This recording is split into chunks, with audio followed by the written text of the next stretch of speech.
அன்பு சகோதர சகோதரிகளுக்கு மங்கேஷ் சங்கத்தின் சார்பாக வணக்கங்க. இப்போ நீங்கள் பார்த்துட்டு இருக்கிறது ஆடாதோட இலை. இது நிறைய மருத்துவ குணங்கள் இருக்குதுங்க. நான் இன்னைக்கு வெயில் காலத்துக்கு உண்டான உரம் தான் எடுத்திருக்கிறேன். தலைச்சத்து ரொம்ப ரொம்ப முக்கியம் ஒவ்வொரு செடிக்குமே.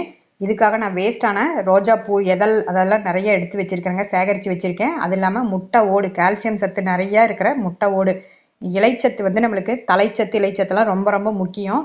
அது இல்லாமல் இன்னைக்கு அந்த ஆடாதோட இலை ஏன் எடுத்திருக்கேன்னா, இதில் ஒரு கசப்புத்தன்மை இருக்குங்க.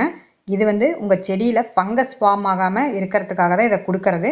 இது மருத்துவ பயன்கள் நிறைஞ்ச இந்த ஆடாதோட இலை நம்ம கஷாயமாக கூட எடுக்கலாங்க. அதாவது நுரையீரலை நல்லா ஸ்ட்ரென்தன் பண்ணக்கூட, நுரையீரல் இருக்கிற சளியை அடித்து வெளியே தள்ளிடுங்க. அது இல்லாமல் நீங்கள் பார்த்தீங்கன்னா அந்த தசை எலும்புகளை நல்லா வலுவாக்கும். இப்போ நான் பாருங்கள், நல்லா மிக்சியில் அரைச்சிட்டு 3 நாள் நொதிக்க வச்சுருக்கேன். இப்போ இந்த நொதிச்சதை தான் நான் எடுத்து கொண்டு போய் தண்ணியில் டைலூட் பண்ணி செடிகளுக்கு கொடுக்க போகிறேன். இந்த மாதிரி நீங்கள் நொதிச்சு கொடுத்தீங்கன்னா தான் நுண்ணுயிர் பெருக்கம் ஜாஸ்தி இருக்கும்.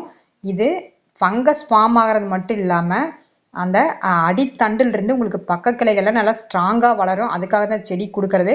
என்னுடைய கத்திரிக்காய் செடியில் பாருங்கள், நான் கொடுக்குற இயற்கை உரத்தில் ஒரே ஒரு தண்டில் எவ்வளோ காய் பிடிச்சிருக்குதுன்னு. இந்த மாதிரி இயற்கை உரம் நம்ம கொடுத்துட்டு வரப்ப நம்ம காய்கறி செடியெல்லாம் பார்த்தோம்னா அவ்வளோ அழகாக வளருங்க. நிறைய பூக்கள் எந்த பூக்களும் உங்களுக்கு கொட்டாமல் அழகாக உங்களுக்கு காய் நிறைய பிடிக்கும். அதே மாதிரி தான் பூக்கள் செடியிலையும் நிறைய மொட்டுக்கள், இளந்தளிர்கள் நிறைய மொட்டுக்கள் வைக்குங்க. நிறைய சகோதரிகள் இதெல்லாம் மிஸ் பண்ணிட்டு கெமிக்கல் உரத்துக்கு போயிட்டு இருக்கிறீங்க. அந்த கெமிக்கல் உரமே கண்டிப்பாக கொடுக்காதீங்க.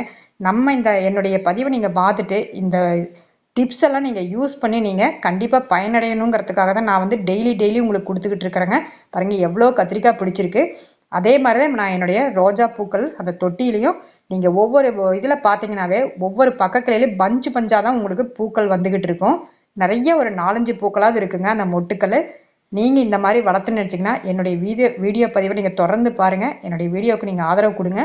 இந்த வீடியோ பிடிச்சிருந்தா லாஸ்ட்டில் ஒரு லைக் பட்டனை தட்ட மறந்துடாதீங்க. அப்படியே எங்கள் சேனலை மறக்காமல் சப்ஸ்கிரைப் பண்ணிக்கோங்க. பாருங்கள் எவ்வளோ அழகாக பஞ்சாக பூத்துருக்குதுங்க.